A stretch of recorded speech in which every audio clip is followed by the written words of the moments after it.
here's a brief overview of the screens. This, of course, a process screen where you don't have access to any of the valves. None of them will work. And just an illustration to show you all the stuff that's happening, whether the tables are moving up or down. Power supplies have interlocks or no interlocks. Just the positioning of everything. This is where you load your lot ID, the number of wafers in your cassette, what recipe you're running. So here's the editor screen, and then this is where you create your recipes. As you can see, you have how long it's going to be at each station, what's your starting pressure, how many watts it's going to be for your RF power, your sputter power, and then your flows for your gases.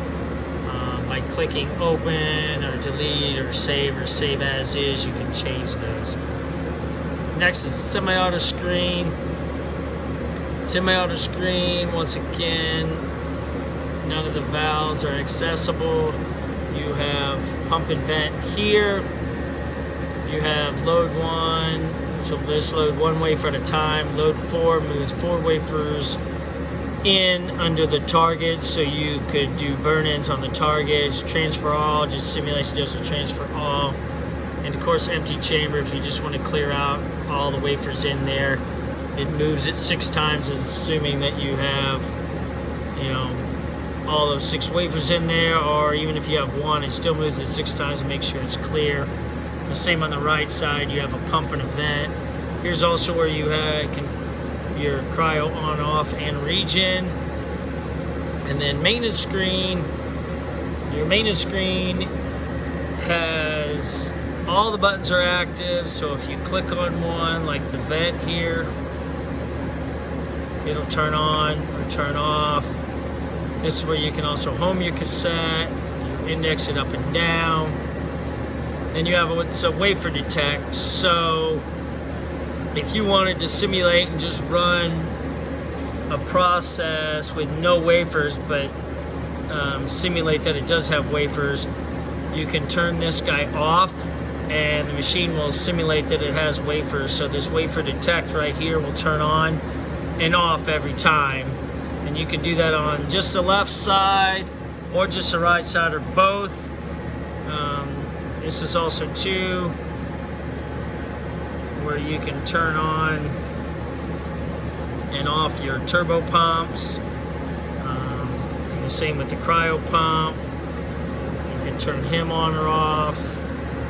If you do have wafers in there, you can clear them out. As in up here where it was counting, wafer 1 was here, wafer 2 was here, kind of stuff. If you messed up, you can clear all those out.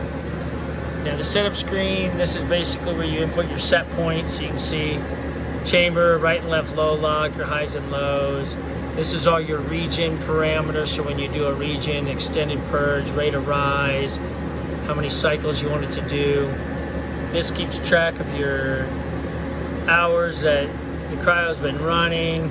You can set limits with warnings and errors. Here's all the tolerances for gas, DC, RF power, cryo temp.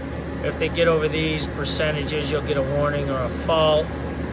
And then under the setup for user setup, whereas you input all your admin operators, you can give them names and what screens they can access. And the last screen is the data log screen, and this logs mostly all the buttons that you click. See vent valve, when I click that, wafer detect on and off. We went to the admin screen. These are all the different users if you sign in or out, all the alarms that might have happened, different events. And then here's the reports and kind of like a bar graph. And then of course up here is your log in and log out. And that's pretty much the general layout of all the software.